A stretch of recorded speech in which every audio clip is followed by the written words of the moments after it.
No ar, Minuto da Unicidade, com o pastor Tony de Souza.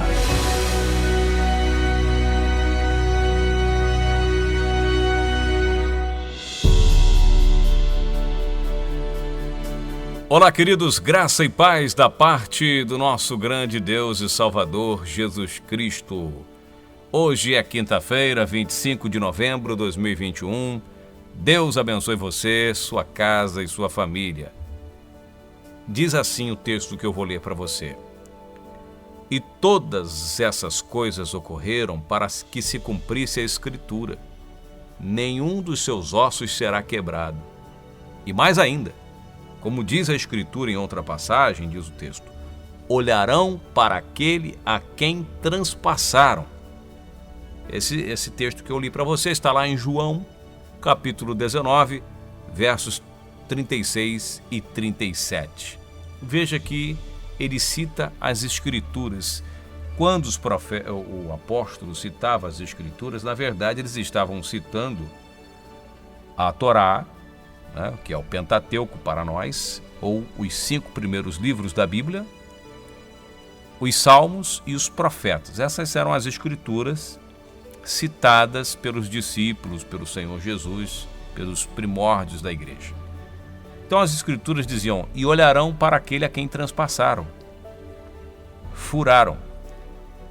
Agora, como nós falamos ontem aqui no Minuto da Unicidade, Deus foi manifestado em carne, ou Deus comprou a sua igreja com seu próprio sangue. Deus comprou a sua igreja com seu próprio sangue, Atos 20 e 28, é só você ouvir o Minuto da Unicidade de ontem, quarta-feira. Em 1 Timóteo 3,16, Paulo diz, vou falar um mistério grande para você, Timóteo, grande é o mistério da piedade, Deus foi manifestado em carne. Então, o Jeová dos Exércitos diz que ele mesmo viria resgatar o seu povo ou resgatar suas ovelhas, comprar suas ovelhas. O próprio Deus veio em resgate do seu povo de acordo com as Escrituras. Ele não enviou ninguém. Literalmente falando, de forma literal, um ser à parte dele, não. O envio do Filho se deu de outra forma. Se você quiser saber sobre isso, tem vídeos aqui, uma enxurrada de material que você pode acompanhar. Tá certo? Então, olharão, para ele ser transpassado, ele tinha que ser manifestado em carne, em corpo, como diz a Bíblia King James, lá em 1 Timóteo 3,17, ser manifestado em corpo. O motivo da manifestação do Senhor em carne é justamente para a propiciação, não dos nossos pecados somente, mas do mundo inteiro. Por isso que todo aquele que nele crê, que crê no seu nome, recebe o direito de ser feito filho de Deus por causa do sacrifício. O Senhor Jesus poderia ter feito um monte de coisa que ele fez, curado, libertado, restaurado, mas não para nós. Hoje, nesta época, ficaria feitos extraordinários, ninguém teria feito algo semelhante, muito lindo, muito profundo, porém, em termos de salvação, de resgate das nossas almas, não era o que estava escrito nas Escrituras que aconteceria. Sem derramamento de sangue, não há remissão dos pecados, conforme vai dizer o autor aos Hebreus. Então ele precisou ser transpassado. Ele veio com essa finalidade maior, entregar a sua vida por nós, em resgate, o nosso remidor. Ele veio remir o seu povo e foi transpassado, como diz as Escrituras, como diz João citando as Escrituras, como diz Isaías, como diz Ezequiel, louvado e engrandecido seja o nome do Senhor Jesus. Aos fiéis da movimentada igreja de Coríntio, próxima à capital grega, o maior bandeirante do Evangelho, digo aqui no livro que eu escrevi, diz algo muito interessante em relação a este tema. Mas falamos a sabedoria de Deus, oculta em mistério, a qual Deus ordenou antes dos séculos para a sua glória, a qual nenhum dos príncipes deste mundo conheceu, porque se a conhecesse, nunca crucificariam o Senhor da glória. 1 Coríntios, capítulo 2, versos 7 e 8. Amanhã nós vamos falar sobre a crucificação do Senhor da Glória. Mas hoje nós ficamos aqui nos alimentando desta palavra. Diz, olharão para aquele a quem transpassaram. Ele está citando ali a palavra do profeta Zacarias.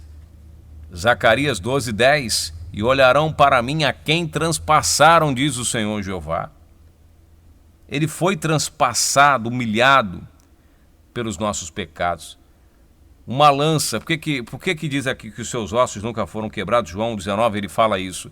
Porque era o padrão. Os soldados romanos, quando vinham verificar se o condenado já tinha morrido, eles quebravam os ossos das pernas, o corpo descia, porque se o cara estivesse vivo ainda, ele dava um grito, porque ele ainda estava vivo, ele não tinha morrido. Então era um padrão do exército romano. Após o período lá necessário, vamos ver se os caras estão mortos mesmo. Quebrou a canela do primeiro ladrão, pulou o Senhor Jesus, quebrou a canela do segundo ladrão, e na hora de verificar se Jesus estava vivo ou morto, o que eles fizeram? Porque havia uma profecia, não poderia quebrar os ossos. Até isso os judeus não atentam, porque a profecia diz que não vai quebrar osso nenhum dele. Então, não quebrou nem nesse momento. Nem nesse momento. E o que ele fez? Pega a lança e derrama, e fura, e lança, joga, a lança fura o seu lado e jorra ali água e sangue. E nós temos um vídeo aqui no canal falando sobre isso. Bendito seja o nome do Senhor. Para verificar, a ideia do soldado era, se ele estiver vivo, ele vai dar um gemido, gritar, mas não, já tinha entregado o seu espírito e por essa razão apenas, louvado seja Deus, furou o seu lado para derramar a água, aquele sangue. Isso aí tem um mistério profundo nesse aí, mas a gente pode falar disso numa outra oportunidade. Você vai entendendo? E aí a Bíblia diz, olharão para aquele a quem transpassaram. Estava todo mundo olhando, vendo essa cena maravilhosa se cumprir. E essa cena vai se cumprir de novo para o seu povo de Israel, quando voltarem a clamar por ele lá no Monte das Oliveiras. Jeová nos salva, vem nos socorrer, no período da grande tribulação. Aí aparece o Senhor Jesus Cristo com as suas mãos furadas e novamente eles vão se lembrar e vão olhar para aqueles a quem transpassaram. Eu vou ficando por aqui. Desejo a todos um excelente dia, uma excelente quinta-feira. Só para comunicar, vamos fazer uma mudança aqui no canal. A partir do dia 10 do mês que vem, até o dia 10, nós vamos passar a colocar o Minuto da Unicidade no canal de nome Minuto da Unicidade.